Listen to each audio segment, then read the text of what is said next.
Acho que volta muito no ponto, assim, de onde que a gente tem que rever, onde que a gente tem que remanejar de fato. E com certeza acho que não vai, o caminho que mais vai prejudicar a gente, que mais vai enfraquecer os estudantes, que vai mais enfraquecer o movimento estudantil, é se a gente pensar em cortar direito, né? Então acho que assim, trazer uma contribuição no sentido de que eu acho que é válido a gente pensar qual que é o gasto real com bandejão, é válido pensar qual que é o gasto, sei lá, com moradia, esse tipo de coisa, quem realmente tem, como garantir o acesso, mas assim, não pensar em cobrar mais de um estudante ou de outro, porque aí a gente vai estar vivendo um retrocesso maior do que a gente já está vivendo em tantos outros campos, né? Então...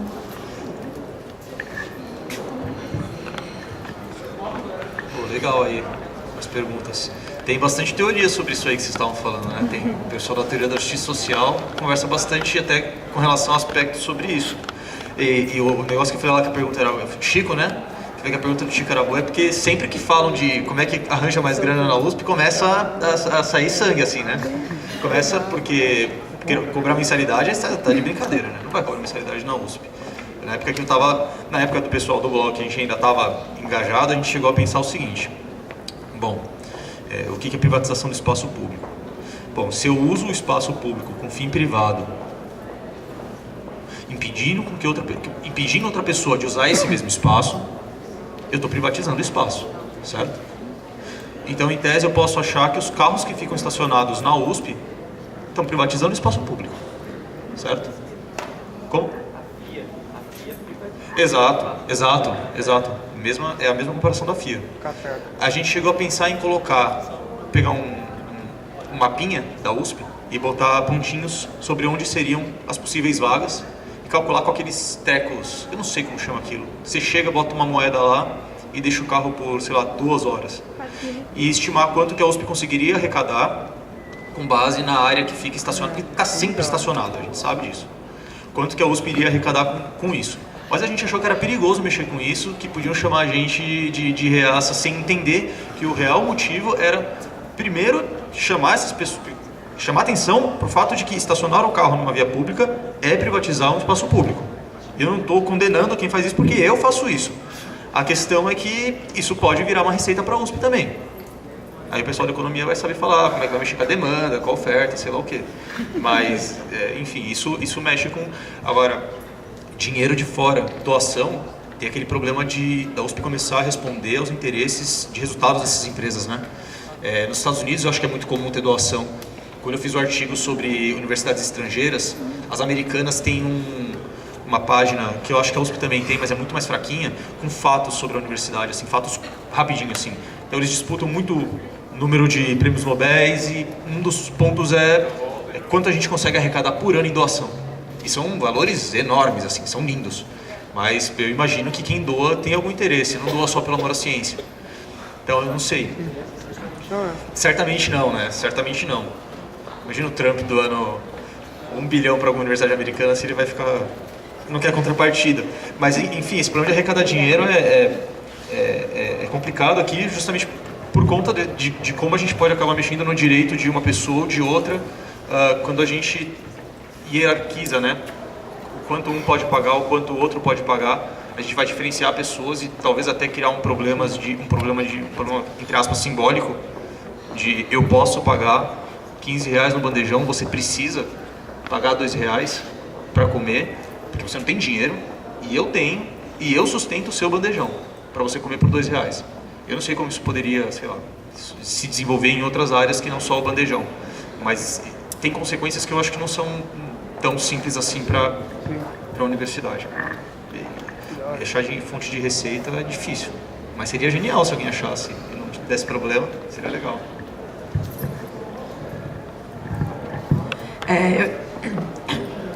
Eu acho que essa questão do financiamento é o ponto mais delicado, eu acho que é o ponto que todo mundo tenta sair um pouco, acho que até por isso a gente não falou muito disso nas nossas falas, porque realmente é muito difícil, eu acho que quase um consenso no movimento estudantil a importância da universidade se garantir como pública, e eu acho que discutir as fontes de financiamento sempre cai nesse risco, assim, eu acho que é sempre esse o debate, o problema de diversos financiamentos para que não interfira no caráter público da universidade, porque ensino é um direito, eu acho que entrando na questão dos direitos, e por isso que eu acho que é muito importante que seja público. Eu acho que o Estado tem que garantir um ensino público de qualidade, eu acho que a USP é isso. Mas aí também pensando quão pública a USP é no momento e colocar em risco a existência da USP é colocar em risco a existência de uma universidade pública. E aí, na questão do bandejão, que é o exemplo que foi colocado, o quanto a gente cobrar um pouco mais de quem teria como não seria justamente isso, seria financiar quem não pode, para que a gente consiga garantir que ainda existe subsídio para essa pessoa e não chegue no ponto de ter que cobrar os R$10 de todo mundo. Então eu acho que acaba sendo mais elitista, talvez, pensar em cobrar o mesmo R$1,90 de todo mundo, porque não é o mesmo R$1,90 para todo mundo.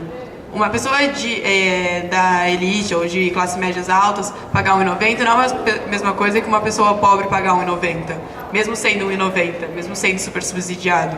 Então eu acho que aí já tem uma própria incoerência. Mas sim, eu acho que é essencial a gente debater formas alternativas de financiamento. E aí, trazendo um pouco para as questões da greve, como o Daniel colocou, eu acho que, por exemplo, permanência e cotas. A USP aderindo a cotas, ela teria direito, teria acesso a uma verba do governo federal que foi feita numa lei, quando foi feita a lei de cotas, que pelo Plano Nacional de Assistência Estudantil dá o direito de uma verba a mais para permanência para que a universidade adera ao sistema de cotas. Então essa seria, por exemplo, uma alternativa dentro do próprio sistema público, que eu acho que ninguém tem dúvida de que isso não coloca em risco o caráter público da universidade, sendo que seria mais uma fonte de financiamento público. A questão das fundações, elas são uma apropriação, acho que, privada do espaço público, e é muito complicado, porque é isso, assim, nenhuma fundação é boazinha, ela não vai dar o dinheiro para a universidade sem esperar nada. Mas eu acho que talvez uma regulação e mesmo uma cobrança maior, porque eu acho que a gente lida com fundações que já estão aqui. E aí a gente cobrar um overhead mais digno seria, no mínimo, uma tentativa. Enfim, vou passar aqui para... Quanto à pergunta de como resolver as coisas, acho que lendo tanto no sentido de atender às demandas da greve, quanto no sentido de equilibrar as contas, não tem muito como. Assim, acho que isso a gente já cansou de dizer aqui, mas se existe alguma coisa que no período de crise pode dar uma folgada, são alguns sacrifícios. É o único jeito possível quando a arrecadação está caindo, quando o dinheiro está acabando, um cede aqui, um cede lá, um toma lá da cá, acaba todo mundo cedendo um pouco porque vê o bem da instituição maior. E eu acho que nesse sacrifício, que são muito difíceis de fazer, por exemplo, o salário não se reduz, não se corta a aposentadoria, 13º, não, tipo de coisa se corta, mas por mais que não tenha nada concreto, levanta, acho que uma discussão interessante sobre direitos e privilégios que a gente não faz com o devido cuidado. E eu queria levantar, por exemplo, alguns casos de professores da FEA que se aposentaram com 48, 45 anos, um certo sociólogo da FEFELEG que se aposentou com 38, não vou falar o nome, que recebe aposentadoria da USP até hoje. São pessoas que estão dando consultoria, são ativas no plano político nacional, ganham dinheiro autônomo e vivem aí com as próprias pernas. Realmente deveria ser um direito deles, essa aposentadoria, ou não é um privilégio, sabe? Porque mais importante do que o caráter público da universidade, ela ser financiada pelo Estado, a universidade está gerando valor público, né? Ela está gerando externalidades positivas para terceiros, contribuições para a sociedade civil, para quem está fora, e ela não pode ser um instrumento de distribuição de rendas avessas. E a USP, em muitos casos, ela é assim. E nesse caso, talvez um benefício que fosse sentido como direito pode ser um privilégio. E nessa hora de fazer sacrifícios, discutir prioridades, esse tipo de coisa tem que aparecer, sim. Eu acho que a gente tem que prestar um pouco de atenção na questão do mecanismo redistributivo que existe em cada proposta. Colocar a pessoa que paga junto com a pessoa que recebe e numa transferência direta dá problema, ou pode dar problema, pode dar problema político sério. Então, o negócio do bandejão, eu acho que além de não me agradar pessoalmente, outras políticas que seguiram assim deram problema. Assim, não é uma coisa muito simples de fazer, você botar frente a frente, ou você colocar um mecanismo redistributivo na frente da pessoa. Você tem que operar de outras formas para que você consiga tirar o dinheiro de quem recebe mais e transferir para quem está precisando. Mas eu acho que esse mecanismo do bandejão, por exemplo, eu particularmente seria contra. Mantendo R$1,90 para todo mundo, R$1,90 é mais pesado para quem é mais pobre do que para quem tem mais dinheiro. Só que se você aumentar o 1,90 para R$ 4,90 ou para R$ 7,00 para quem tem muito dinheiro, talvez os R$ 7,00 também não tenha valor nenhum para ele. Talvez continue sendo irrisório. E aí você vai criar um problema de colocar duas pessoas frente a frente, uma numa situação de talvez constrangimento social, porque está sendo financiada pelo colega, né? E para o colega não está fazendo diferença nenhuma se é R$ 1,90 ou se é R$ 7,00. Então eu acho que talvez outras formas de tentar captar recursos na universidade que sejam menos diretas, que coloque menos alunos contra alunos, entre aspas, né? Que coloque menos alunos contra alunos, possam ter resultados um pouco mais eficientes.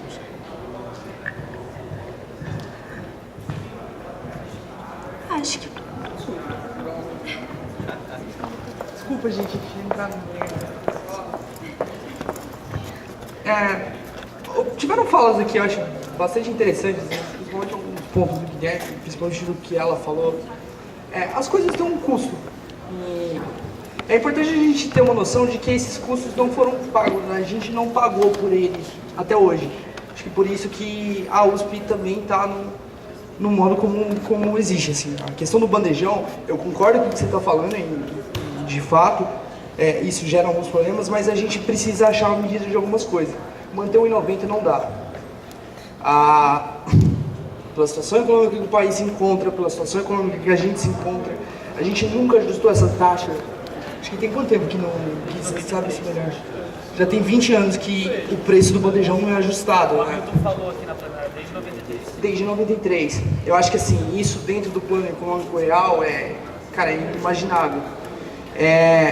Mas assim, eu só quis trazer um adendo mais importante disso. Assim. Foi citado aqui que alguns métodos de trazer dinheiro para a faculdade por fora, às vezes é mal visto. Eu concordo que algumas coisas de fato influenciam. Você pega, sei lá, a faculdade de farmácia, a faculdade de medicina, você tem uma empresa farmacêutica que investe em pesquisa na faculdade e obviamente ela vai entender que essas pesquisas sejam mais puxadas pelos interesses dela. Concordo.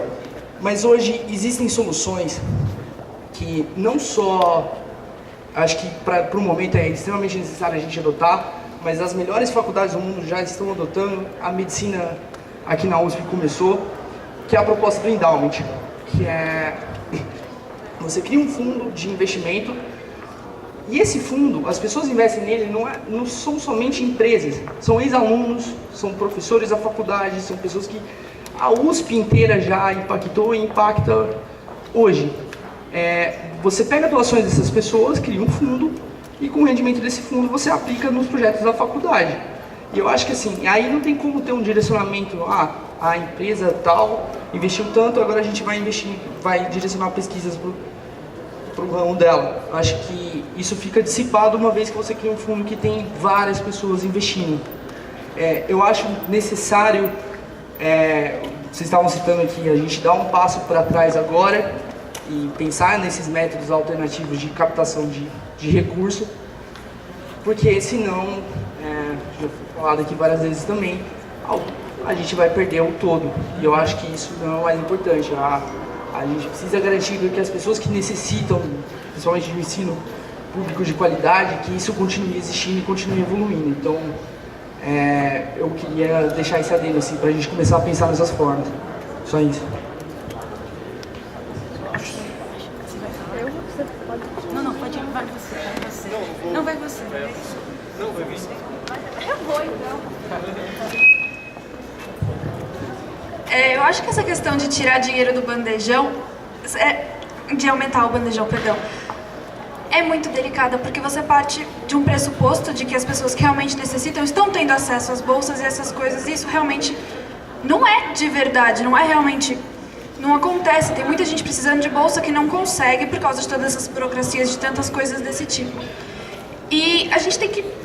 Tá bom, a gente precisa cortar gastos agora, a gente precisa mudar isso agora. Só que quais vão ser os impactos que isso vai ter no futuro? Quanto que a gente vai ter que lutar depois para conseguir reconquistar esses direitos que a gente tanto batalhou no passado e que agora a gente tem, sabe? Eu acho que essa perspectiva está faltando um pouco. Quando a gente foca só nos números, a gente não vê que a gente está realmente perdendo direitos conquistados, que são direitos, não privilégios em si, e que vão ser muito difíceis de ser recuperados depois. Eu acho que isso é algo muito importante que está escapando.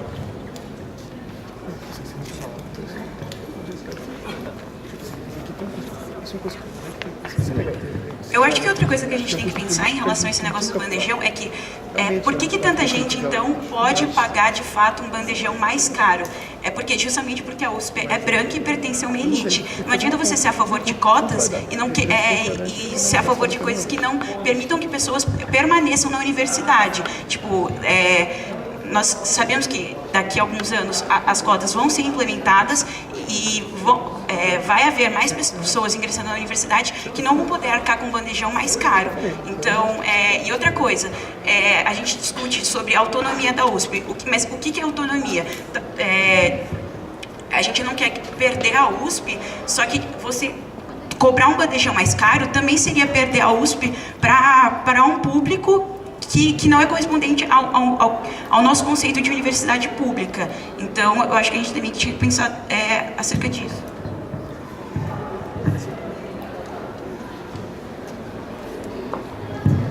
Eu só vou rebater essa história do fundo social.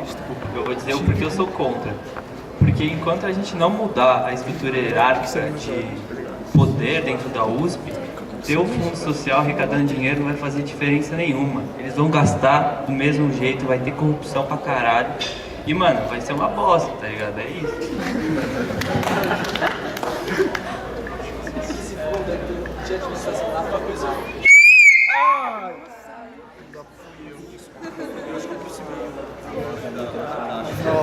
É que, sei lá, acho que a gente acabou se prendendo nesse negócio do bandejão, tipo, talvez a gente esteja incorrendo no erro da reitoria de ficar focando em coisas pequenas que não vão salvar a universidade, né? Tipo, sei lá, acho que a gente gasta 70 milhões por ano com bandejão e o orçamento é 5 bilhões, então realmente não é esse o fato. Mas é que, sei lá, acho que chamou a atenção nessa questão de, tipo, quando, sei lá, acho que por mais que seja uma coisa menos relevante, ela levanta um questionamento de primeira ordem, que é sobre essa questão de quem financia a universidade, a gente está aqui e tudo mais. Que, por exemplo, quando você falou que experiências que deram errado, de você colocar face a face as pessoas que estão sendo atingidas por uma política pública, quem está sendo beneficiado e quem está sendo, sei lá, quem está contribuindo. Sei lá, acho que, sei lá, pelo menos me gerou um estranhamento. Eu acho que era o mesmo tipo de argumento que usavam, por exemplo, contra cotas. Chegaram a usar esse argumento falando, você vai colocar frente a frente a galera que foi beneficiada e a galera que teve que estudar mais para entrar, enfim, teve gente que deixou de entrar. Não, tipo, eu só queria entender melhor, que, sei lá, acho que talvez um exemplo da ciclovia que você pode falar. Assim, pensando, por exemplo, em ciclovia e faixa de ônibus. O pessoal fica possesso, velho. Tô perdendo uma faixa, não vou poder parar na frente da loja que eu vou comprar um barato, porque tem agora essa maldita ciclovia do prefeito comunista que, sabe, já inventa umas histórias muito doidas. Então dá pra ter conflito sim. Eu não tô dizendo que em todos os casos vai ter, e nem que o conflito é maior do que o resultado que você vai ter, porque no caso das cotas eu acho que o resultado é muito maior do que o conflito que você vai gerar. Existe uma questão de justiça social muito forte em cima como valor em cima das cotas, que não tem na ciclovia. Na ciclovia ninguém vai falar para você, nossa, realmente é justo, é necessário. Só o cara que realmente para pensar um pouco na questão da mobilidade, e, enfim. Mas o negócio do fundo social, eu de fato não conheço o modelo, se funciona, acho que é uma boa alternativa para ser pensado, mas eu não conheço. Não posso comentar muito porque eu não conheço. Se der certo, legal, pode trazer para cá também, né? A gente está precisando de dinheiro. Só um comentário legal, um comentário importante que a gente não chegou a fazer. A gente está falando sempre dos 101% ou 103% com relação ao ICMS. Não são todos os recursos da USP.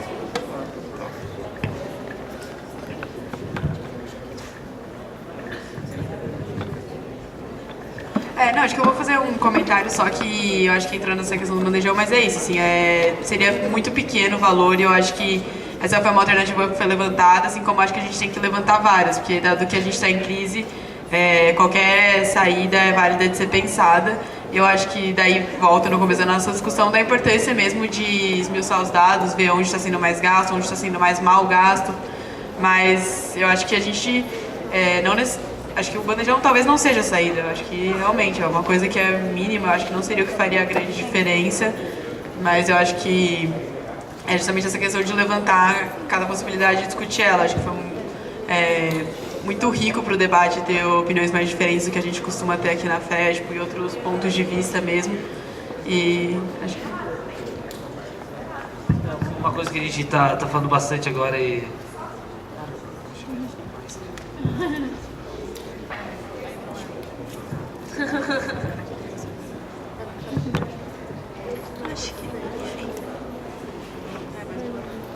Acho que dá.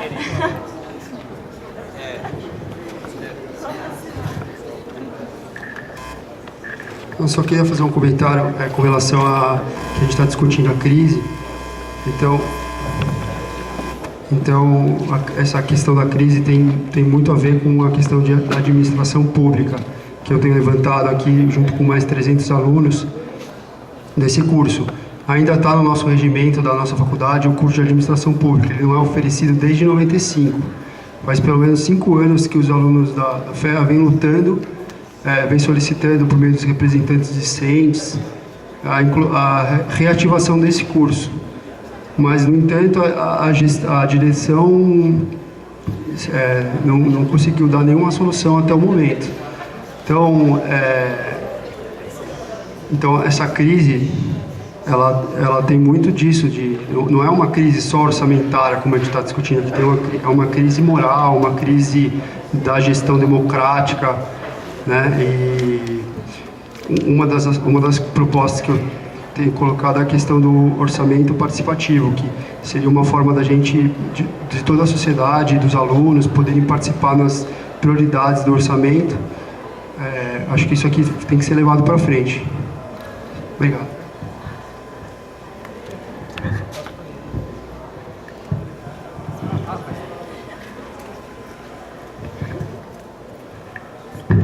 Bom, queria voltar então, eu vou acabar dialogando um pouco até com o que o Alex falou.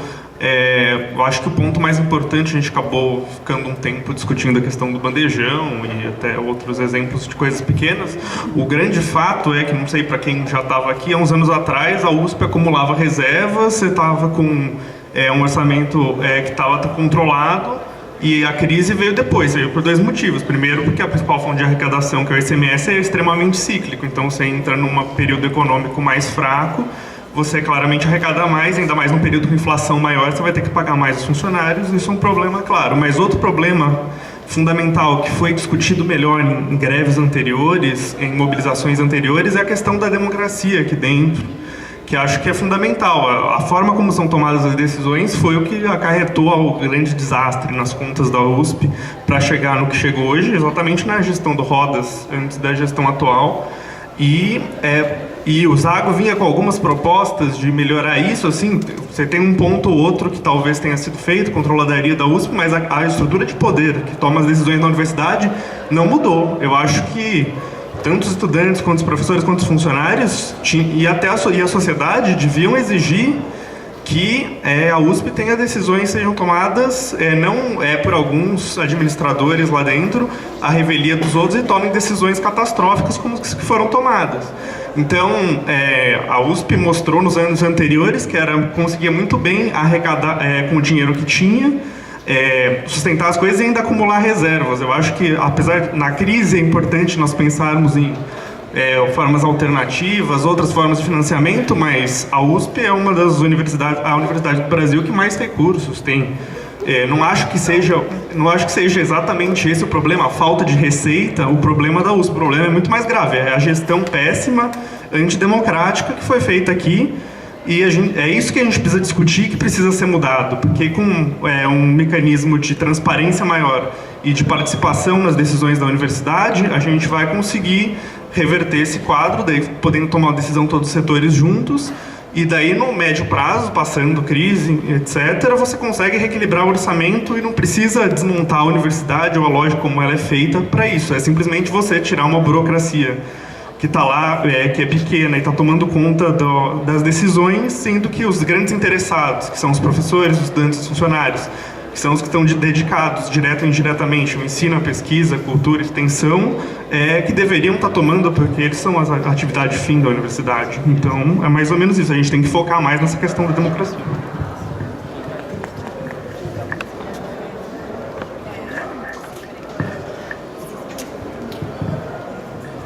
Gente, alguém tem mais alguma pergunta? Porque eu ia sugerir agora da gente fazer, emendar com as falas finais e aí... Ah, sim, Não, é só um comentário, não tanto nessa parte do ponto de vista mais econômico, mas dessa questão da produção de conhecimento na USP mesmo. Assim, por exemplo, nos departamentos de antropologia, a gente tem alguns problemas que são relativos, por exemplo, a você fazer campo. E a gente sabe, enfim, para quem faz sociais, que a pesquisa a ida a campo, né? Você, enfim, ter contato, etc., com a população, o grupo, o seu objeto de estudo, isso é essencial, ainda mais na antropologia.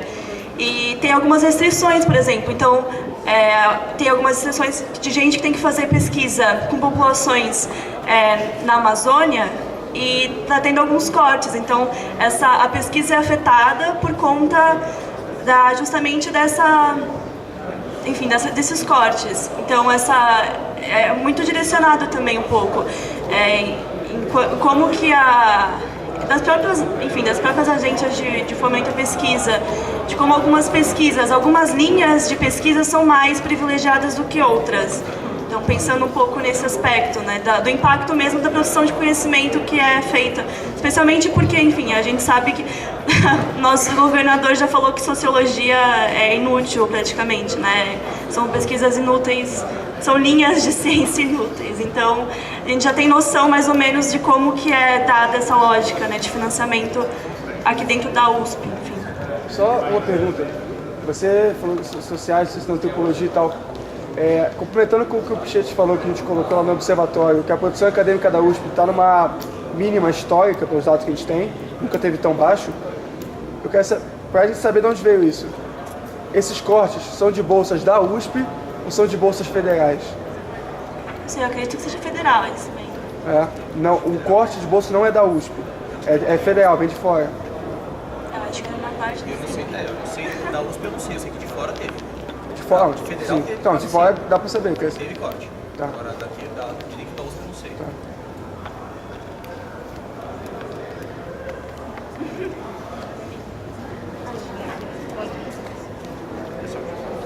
Acho que a gente passa para as considerações finais. Então, bom, concordo plenamente com relação ao fato de que o problema orçamentário da USP é reflexo de outros problemas que existem na universidade que estão relacionados com a estrutura de poder. Só para dizer que eu concordo mesmo, que a gente está debatendo o orçamento, enfim, mas isso é consequência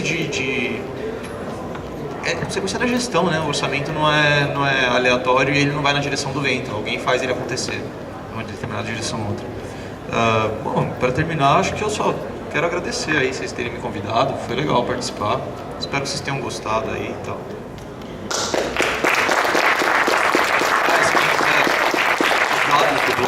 Se alguém quiser as informações dos bancos de dados que eu tenho ainda, só me pedir que eu mando.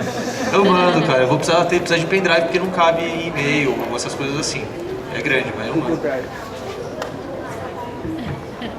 Queria terminar também concordando aí com as últimas falas, né? Realmente, você falou muito pouco de gestão depois que você anunciou a crise orçamentária, que é um negócio que me deixa um pouco intrigado. Assim, em 2013, né, um ano antes de formalizar a crise orçamentária, teve uma greve bem grande em torno da pauta da democratização, né? Então, eu acho estranho que o movimento estudantil, depois de se escancarar que um cara, numa canetada, mudou a trajetória de gasto da USP, não tenha se mobilizado para essa pauta de novo. Não cabe aqui a gente resolver isso, nem entender porquê, mas é uma coisa que me incomoda. E, por último, eu também queria agradecer a quem veio. Eu acho que espaços assim faltam na USP. As informações são muito imprecisas, vêm de várias fontes diferentes, isso afugenta muitos alunos do debate, né? Acho que clarear o meio de campo, por mais que não saia com um sentido claro, com propostas concretas, é um esforço que falta fazer na nossa formulação de propostas. Queria agradecer o Celpis por chamar o evento, muito legal de fazer um evento com os centros acadêmicos também, e agradecer ao Paulo, que no começo do ano foi tão difícil de achar e finalmente a gente conseguiu falar com ele. Obrigado, pessoal.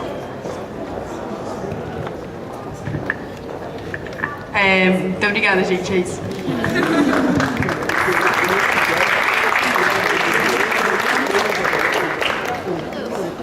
Pô, tem um bagulho muito errado nesse